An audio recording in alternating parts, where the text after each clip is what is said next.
Kacamata Dr. Boyke, make sure makin sure.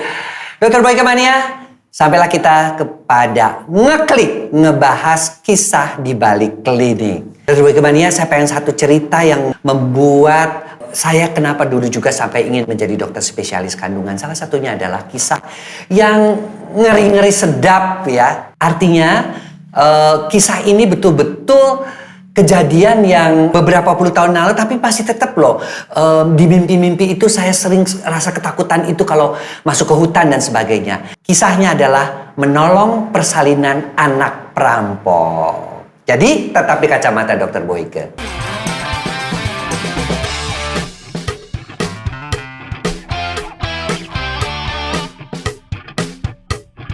Kacamata Dr. Boyke. Make sure makin sure. Tahun 1982 ya, kalau zaman Presiden Soeharto itu kita ada yang namanya dokter impres ya, kita harus ke daerah. Dan waktu itu saya ditugaskan dengan impres tersebut dengan SK harus menjadi pegawai negeri dengan nomor 14 sekian-sekian itu pegawai negeri pusat diperbantukan di daerah, ditugaskan impres ke Lampung. Di awal pertama ini sebagai dokter impres saya ditugaskan akhirnya setelah dari Rumah Sakit Abdul Muluk Lampung tahun 1982 ini saya kemudian ditugaskan di Puskesmas Kecamatan Palas. Emang sih seperti saya sudah mungkin tahu ya bahwa di sana itu nggak ada listrik, nggak ada air. Kalau bangun tidur tuh semua hitam di sini karena menghisap daripada lampu cempor, yaitu kalau bangun kan tetap saya kan takut kalau tidur nggak pakai lampu, jadi tetap pakai lampunya begini, tapi makin dibesarin makin hitam. Nah, suatu saat saya pulang ke Jakarta. Ini ceritanya kita mulai ini ya. Jadi saya pulang ke Jakarta, waktu itu saya masih ingat betul masih di Grogol ya bisnya. Pada waktu itu saya berangkat jam 10 dan saya itu biasanya malam-malam tengah malam tuh naik bis sampai di Merak itu biasanya sekitar jam 12, jam setengah 1 begitu. Kemudian saya naik Jatra yang menyeberang antara Merak Bakauni. Untuk catatan aja bahwa Bakauni itu baru dibuka kurang lebih 8 bulan lah. Dulu kita harus mampir dulu kalau mau ke Lampung itu ke Pelabuhan Panjang. Tapi setelah dibuka Bakauni kita ke Bakauni. Kebetulan dokter sudah di Bakauni ya.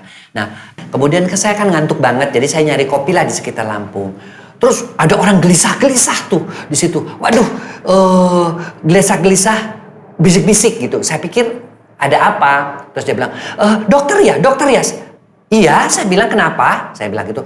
Tolong dokter, istri saya mau melahirkan. Saya bilang, ya udah dibawa aja ke puskesmas. Aduh nggak bisa dok, ini sudah ditolong sama dukun tapi nggak berhasil. Jadi dulu itu dukun beranak banyak banget. Jadi bidan-bidan tuh masih sedikit, 80% dukun beranak dan kita memberikan pada dukun beranak ini pelatihan-pelatihan. Jadi ditolong oleh dukun, jadi mereka mungkin dan macet persalinannya. Udah dokter bantulah. Penjual kopinya juga bilang, dokter Boyke udahlah kesana aja, bantuin kasihan karena ya mungkin karena saya sering bolak-balik jadi mereka kenal. Kemudian saya bilang saya kan nggak bawa alat-alat. Udah dokter yang penting dilihat dulu. Yang penting nanti apa yang bisa dibantuin. Ya kita ini kan namanya dokter ya. Namanya dokter kan punya kewajiban. Tolonglah dengan segala macam kemampuan kamu. Saya mula-mula bingung pas naik ya. Kok nggak nyampe-nyampe. Waktu itu jalan Bakauni ke Tanjung Karang tuh masih berupa jalan yang cuma satu aja. Akhirnya saya sampai di hutan-hutan. Masih jauh pak, masih jauh. Kok ngomongnya begitu banget, kok kayak ngebentak saya ya. Tenang aja dokter, dia bilang gitu. Saya udah, aduh ini gimana nih. Bener aja, masuk ke hutan makin gelap. Hanya lampu senter aja, lampu sorot lampu. Daripada itu, betul aja. Sampai lama di sana, saya masuk ke suatu tempat yang sangat asing ya. Banyak hutan-hutan tetapi di hutan-hutan itu saya lihat ada beberapa berantakan ya. Ada TV yang hitam putih saya lihat itu ya. TV hitam putih, ada radio-radio banyak. Kemudian tempat itu berantakan, ada baju-baju dan sebagainya. Saya masuk, mana pasiennya pak? Tuh, saya langsung didorong. Pas saya masuk, di situ saya cuma lihat seorang ibu ya, seorang ibu dukun. Dukunnya tuh udah kelelahan ya. Dan saya lihat ibunya juga udah berkeringat dalam keadaan mau melahirkan tapi enggak macet ya. Saya bilang terus, Pak ini harus dibawa ke puskesmas sekarang. Kemungkinan nanti di puskesmas saya punya alat apung untuk membantu karena udah tidak mungkin lagi dilahirkan. Nggak bisa dibawa ke puskesmas. Di sini harus ditolong. Bentak-bentak saya bilang, Bapak kok begitu sih? Saya mau nolong Bapak, nolong istri Bapak, kok Bapak malah bentak-bentak saya? Jangan banyak ngomong, kalau enggak saya bunuh Anda. Aduh, langsung dia bilang gitu. Terus si istrinya tuh megangin, Pak jangan, kasihan dokternya. Nah, ngomong begitu, langsung saya takut. Lalu saya lihat kan, daerah itu kok berantakan banget dan tampaknya kok serem-serem. Kayaknya nih bukan rumah orang biasa, tapi rumah darurat. Banyak ada radio, ada baju-baju kayak bekas hasil curian gitu ya. Ada motor, saya lihat, aduh tapi saya nggak mau ini deh. Yang konsentrasi saya adalah bagaimana saya menolong ibu ini. Saya bisa dalam terus si ininya, Bu Dukun sudah dilakukan apa udah berapa jam, sudah sekitar berapa jam dia kata, saya lupa tuh berapa jam dia bilang, tapi nggak maju-maju. Akhirnya saya udah nggak mungkin mau didorong, saya coba ya si ibu Dukun itu mendorong perutnya, ya saya berusaha itu nggak turun-turun juga. Nah, mungkin anaknya juga waktu itu agak besar. Aduh, Pak saya nggak bisa. Oke, saya bilang ngomong ke bapaknya, Bu nggak bisa Bu. Oke, tapi kalau dokter keluar dari sini dokter sudah tinggal nyawa. Karena ya dokter lihat ini apa? Kami ini keluarga perampok. Jadi kebetulan istri saya di sini tiba-tiba melahirkan. Jadi yang diancam itu dalam sandera dia itu ya dukun itu dan saya juga. Akhirnya saya pikir ya daripada saya nyawa hilang, bagaimanapun juga saya berusaha untuk bisa melahirkan. Saya suruh ibu itu minum air kelapa, ya air kelapa muda sebanyak mungkin. Karena saya tahu Pak cariin kelapa untuk membantuin supaya tenaganya ada. Ya cariin kelapa malam-malam itu nggak tahu dapat, pokoknya dapat air kelapa muda. Ya di situ ya air kelapa muda saya suruh minumin. Saya terus tenang minum air gula yang ada, minum ngisep gula Jawa. Saya bilang supaya tenaganya ada. Terus akhirnya juga si bapaknya saya suruh duduk di situ, yang satunya juga si dukunnya di situ megangin perut, kemudian mereka mendorong sama-sama ketika saya harus laksanakan dorong sekuatnya. Akhirnya dan ibunya juga ketika sudah ada mulai saya langsung pelan-pelan istirahat, munesnya ada lagi. Bu, ketika munesnya kenceng, ketika munesnya itu maksimal, tolong ngeden sekuatnya dan juga Bu Dukun dan juga suaminya mendorong. Kemudian didorong dengan segala macam, satu kali nggak berhasil, dua kali nggak berhasil, yang ketiga keluar kepalanya, saya tarik sekuat-kuatnya masih bisa lahir. Kemudian karena dukunnya itu juga potongnya nggak pakai gunting, karena kita udah sediain gunting, rupanya dia bukan dukun yang dilatih ya, jadi dipotongnya juga masih pakai bambu. Akhirnya kita potong, kemudian berdarahnya, udah Pak saya sudah tolong, saya minta diantar pulang. Tidak semudah itu dokter. Astagfirullah, saya udah nolongin Bapak, sekarang saya diantar pulang. Kalau sampai dokter tahu kami ini siapa, dan ini dokter ada orang yang tahu, dokter tidak nyawa. Saya akan cari dokter anak buah, saya akan cari dokter akan membunuh dokter. Pak percayalah, saya tidak akan itu urusan perampok itu urusan Bapak. Urusan saya hanyalah nolong istri Bapak sebagai dokter. Jadi tolonglah. Terus si istrinya juga Pak, kita sudah ditolong sama dokter, kasihan pulangin dokter, sambil nangis-nangis itu dia si istrinya itu. Akhirnya dia bilang, oke, tapi dokter jangan coba dia keluarin, tahu nggak itu karang, dia taruh di dekat saya bilang mungkin saya akan dibunuh di tengah jalan. Ya sudah, saya sudah pasrah, saya nggak apa-apa. Tiba-tiba dia ikut naik dokter dibonceng, ditutup mata saya. Ditutup mata saya pakai ini kencengnya. Saya bilang terserah mau ditutup apa, saya coba pegang kamu itu di jalan hutan itu tembus apa saya nggak ngerti. Saya perkirakan waktu itu saya bisa ada sekitar 2-3 jam, jadi saya pikir itu 3:30, 4:30. Saya diem aja, saya pegang. Akhirnya saya dengar ada suara besar. Oh itu pasti bisa dipakau nih. Akhirnya dia naruh di situ, ya dia bilang lepas kacamatanya. Dok, silahkan datang. Jalan ke sana, jangan nengok ke belakang, dokter mati.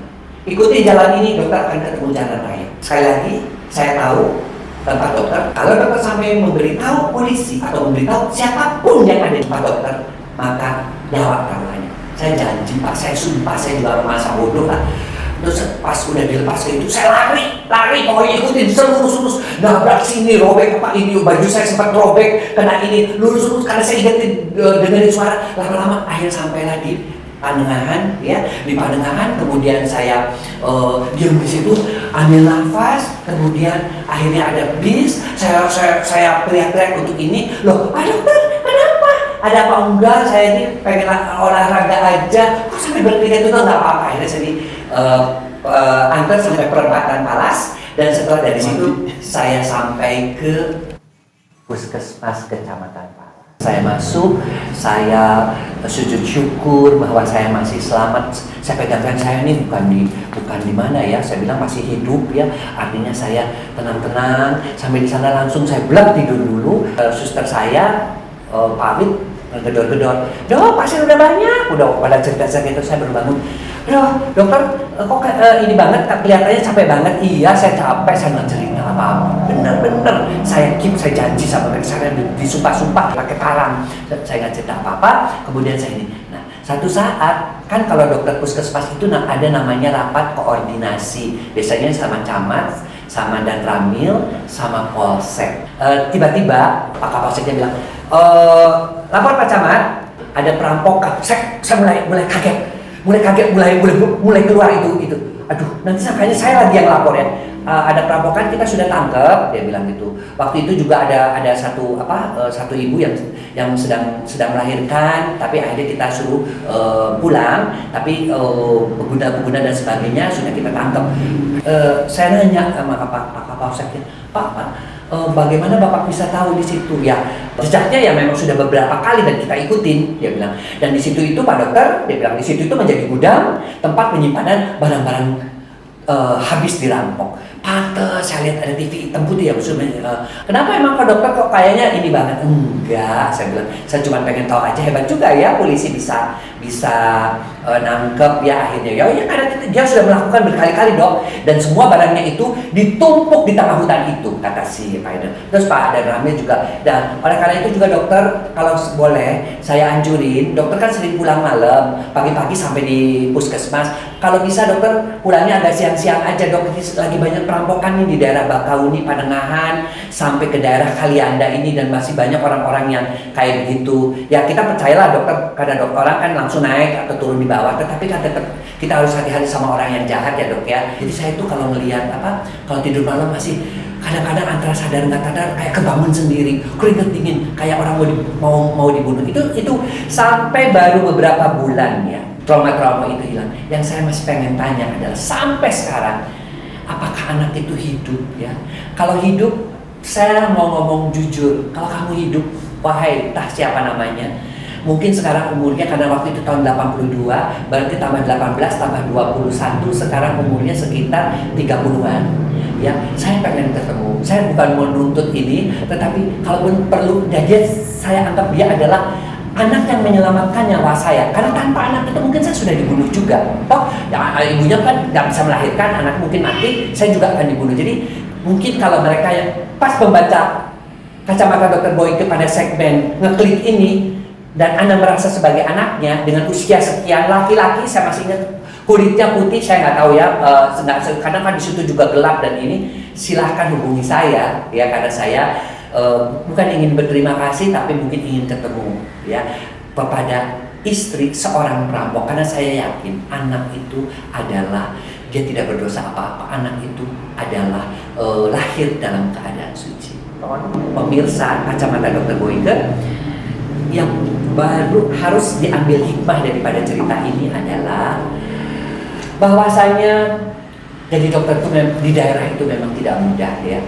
Di satu pihak kita ingin menolong orang ya, karena itu adalah menjadi sumpah Hipokrates. Tapi di satu pihak kadang-kadang kita lupa tentang keselamatan diri kita. Kita begitu percaya. Kemudian yang kedua, saya ingin mengingatkan bagaimanapun juga kita dilindungi oleh Tuhan ya. Selalu ada hikmah di balik hal-hal tersebut. Jadi sebagai dokter juga tidak perlu takut kalau Anda harus ke daerah ya.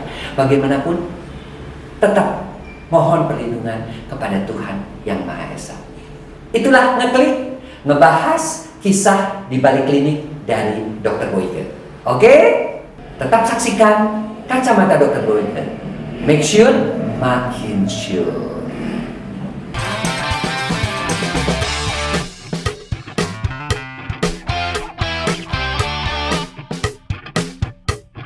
Kacamata Dokter Boyke. semakin syuk.